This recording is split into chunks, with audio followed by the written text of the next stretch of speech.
Welcome to the podcast that is completely dedicated to reconnecting children, families, and the entire human species with the wonders of nature. So open your door, step on outside, and prepare for adventure. This is Nature Kids Radio.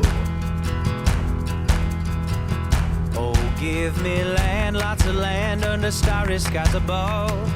Don't fence me in. Let me ride through the wide open country that I love. Don't fence me in. Let me be by myself in the evening breeze. Listen to the murmur of the cottonwood trees. Send me out forever, but I ask you please, don't fence me in. Just turn me loose, let me straddle my old saddle underneath the western sky.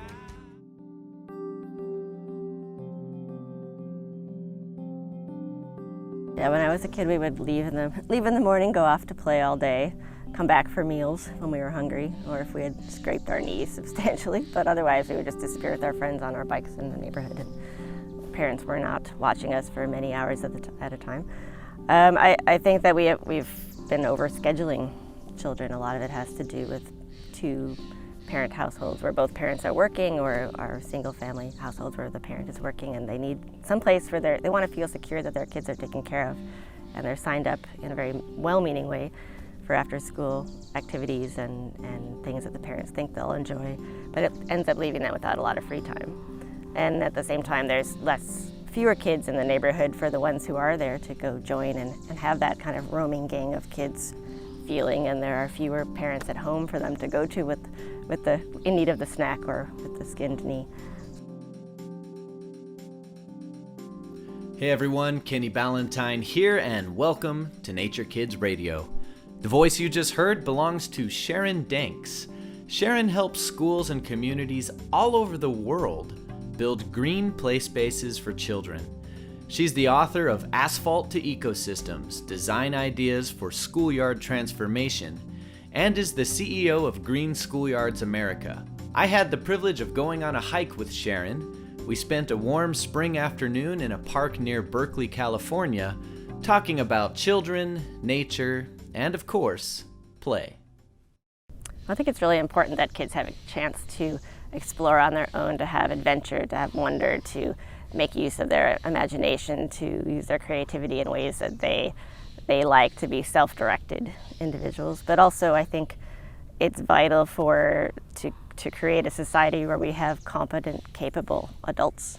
I think a lot of our judgment is based on our experience, and without experiences, we don't have good judgment. And so the moment where you gain that first experience is inherently risky because you haven't done it before, and some things can only be learned through that experience. So I think that we need to provide increasing levels of challenge to our kids so that they can gain experience and judgment in a way that helps them grow into competent, capable adults.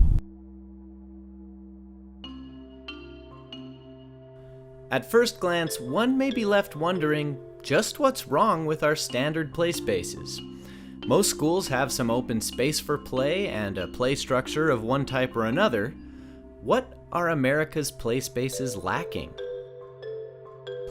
What I've seen in having a chance to go look at school grounds abroad and look and compare what they're doing in other countries to what we're doing here in our playground environments, we separate our play environments by level and age, and we have 2 to 5-year-old playground and a 5 to 12-year-old playground where adults have decided what's okay for kids to do and group them into these broad categories that are really only of interest when you watch kids play to the 2-year-olds in the first case and the 5-year-olds in the second case, and it doesn't really give them the ladder to increase their skill, and there are really no achievable challenges in those.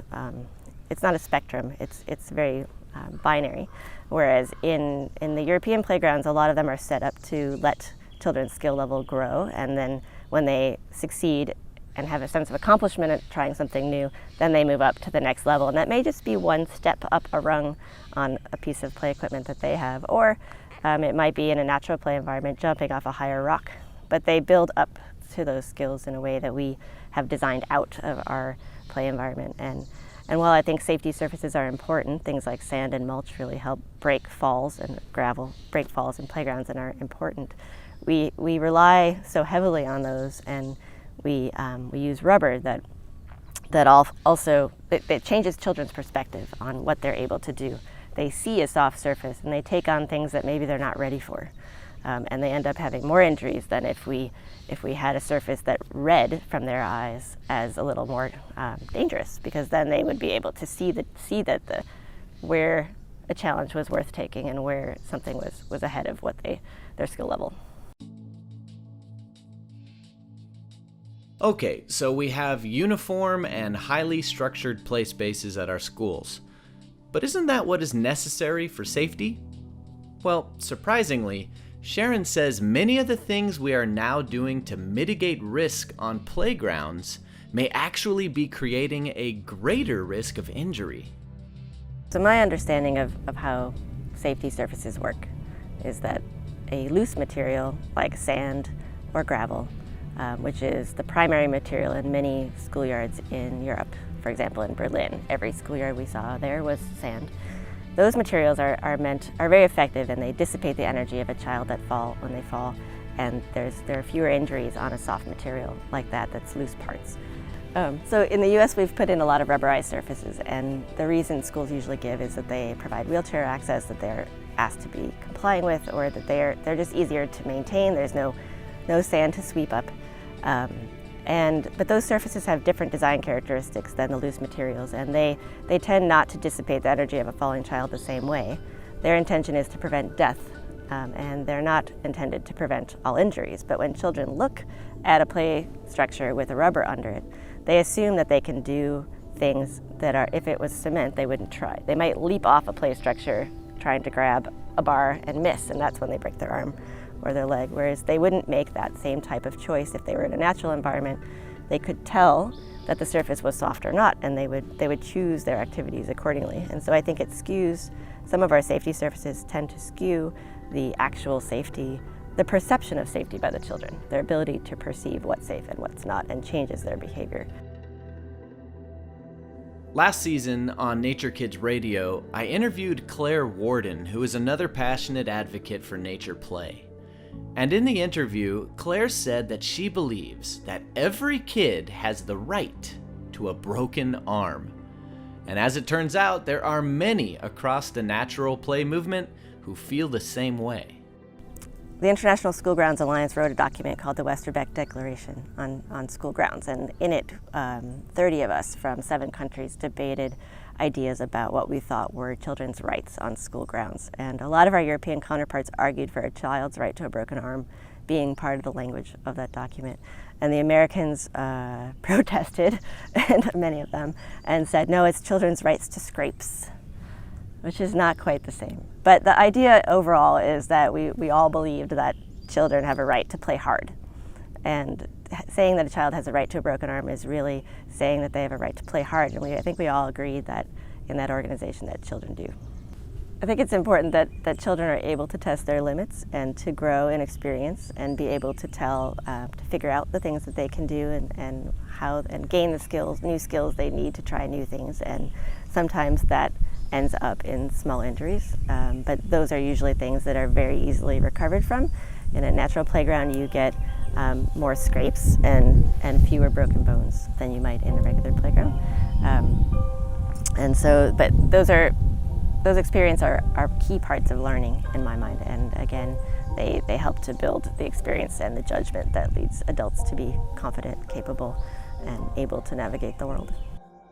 This, of course, returns us back to the concept of beneficial risk.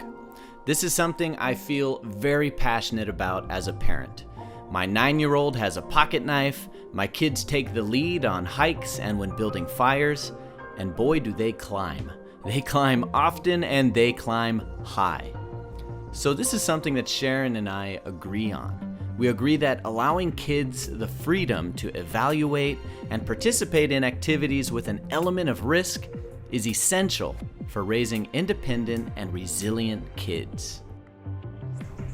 Well, I think it's not that the importance is that the play itself is risky, but that the children are allowed to make a wide range of choices, and that sometimes those include elements of risk that help them learn and help them explore and pursue their sense of wonder and adventure, and that we shouldn't curtail their sense of wonder and adventure by worrying for them that something is too risky for them to try. Of course, today, parents go to great lengths to eliminate risk. Now, we shouldn't hold this against them. I often find myself doing the same thing, hovering around my kids, ready to catch them when they fall. I have to keep reminding myself that kids have been climbing and falling off of things for thousands of years, and they turned out just fine. This idea of parents being well-meaning but overprotective is worldwide, and appears that many different countries have phrases that they use to describe either the parents or the children in this relationship. And in the US, we think a lot about helicopter parenting, parents who hover near their children. In Canada, they talk about bubble-wrapped children. In the UK, they talk about children wrapped in cotton wool. In Sweden, they talk about curling parents who pave the smooth path for their child to follow, because that's their cultural reference. In Taiwan, they talk about children being hothouse flowers who can only exist inside the contained bubble that's prepared for them, or being members of the strawberry tribe who look beautiful but stand up to no pressure, have no resilience. And so, but those are inherently all the same issue, the same problem that we're all dealing with, and there are differences in cultural responses to that same issue. But to me, it's fascinating that it exists. And when you set that against the North American backdrop of, we're a country that is largely made up of people who are adventurers, who left their ancestors. Their ancestors left their country, came here, left everything behind. That takes a whole lot of risk. That takes a passion for trying new things. And we are descended from those people, and yet we find ourselves in this situation. We like to think of our country as explorers of the stars, explorers of the ocean, the frontier conquerors. So we need to come back to that. And I think too, we seem to have lost our ability to assess real risk. Also, what is risky, what is hazardous, and what is not. We live in California, in earthquake country. We all have chosen to live here, and that's a major actual hazard. We have buildings that have signs on them that we walk by every day that says, this building might fall down in an earthquake, and yet we go to our offices. We swim on our beaches where there are signs posted that says, dangerous undertow. And yet we're worried about a shortfall from a plastic play structure. It just doesn't, the scale is off. We've lost our ability to judge what our actual hazards are and to put them in perspective, and we've lost the ability to assess the benefits of what might be gained, and to worry about the drawbacks of not taking those chances, not doing those things. In case you're wondering, I asked Sharon to clarify exactly what is the difference between a traditional play space and a green play space. Green school grounds are places where there are many things for kids to do, both at recess and with their teachers in outdoor lessons. They're places for the community to come together, to have a place to meet and to have community celebrations. They're places that can help to showcase and to fix neighborhood ecology, where there are, if you're in urban areas that could use some ecosystem repair. And they're places that improve children's health through outdoor time and physical activity and exposure to the natural world. They are many things, and they're places to have outdoor gardens, and there's no one type of outdoor green space at schools. Every school makes it what they want, but mostly it's a place for hands-on exploration and learning, both with teachers and on one's own in the school.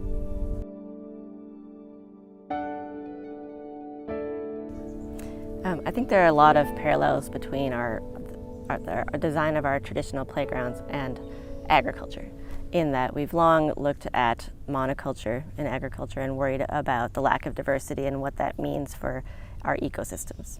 In a school ground, the traditional school grounds have only asphalt or grass and a play structure, they're very similar to agriculture, a monoculture of agriculture, in that there's not much diversity happening there. There are a very limited number of things to do.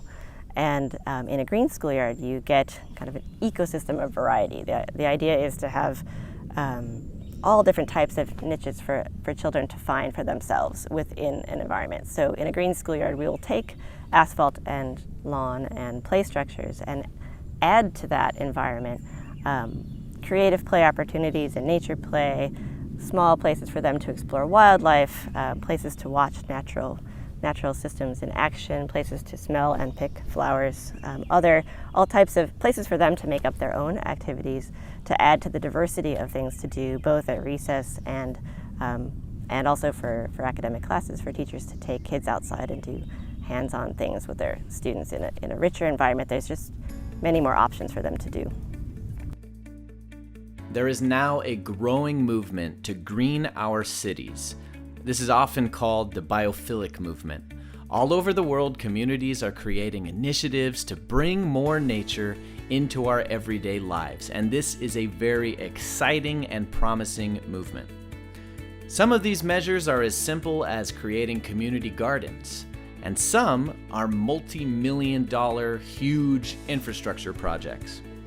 According to Sharon, if you want to green your city, the schoolyard is the best place to start. I think the schoolyard's a great place to start when you're greening cities and communities, because it is the place where kids already go every day. If you want to really democratize nature access, I think schools are the best place to go also, because every child is there every day and you can reach them with whatever you do on a daily basis. School districts are one of the largest landowners in almost every city around the country, so they're also, in my mind, prime place to do some of the green city planning things that cities are trying to do with their urban infrastructure. And that includes adding trees to decrease the temperature of a city, taking out asphalt to allow rainwater to soak in and heal urban watersheds. Schools have a lot of land to do those things, and adding resources like that to a school ground not only achieves the city's purpose to green the infrastructure, but it also provides those fabulous outdoor learning opportunities for students at the same time, and places for communities to gather. So it's solving all of those, addressing all of those pieces at the same time with one piece of geography. What I love about Sharon and her whole philosophy is that she is an expert in seeing how people and organizations can come together and make things happen. I would like to see our urban institutions get behind our school grounds and move the field from being dependent on bake sale funding to infrastructure funding. I'd like to see our water utilities invest their water infrastructure in unpaving a lot of the school grounds in their cities so that they can meet their goals in terms of stormwater infiltration and allow the schools at the same time to use that space. I'd like to see our energy utilities who are worried about climate change do the same thing with tree planting, and to have all of those different organizations be collaborating on the common ground of schools to use all of their separate resources to collectively improve the grounds for kids. If you want to give your schoolyard a green overhaul, or if you are looking for ways to bring more nature connection into your own backyard, Sharon's book is a fantastic place to start. Again, that is Asphalt to Ecosystems by Sharon Danks, and you can learn more about her organization over at greenschoolyards.org. That's it for this week. Thank you for listening, everybody. If you enjoyed what you heard here today, please help out the podcast by going over to iTunes, by writing a review, and by giving us a 5-star rating. And if you would like more information on how to connect kids with nature every day, head on over to naturekidsinstitute.com, where you can join our mailing list and also sign up for a free webinar. Until then, I'm Kenny Ballantyne, and I will see you outside. Give me land, lots of land under starry skies above. Don't fence me in. Let me ride through the wide open country that I love. Don't fence me in. Let me be by myself in the evening breeze. Listen to the murmur of the cottonwood trees. Send me out forever, but I ask you please, don't fence me in. Just turn me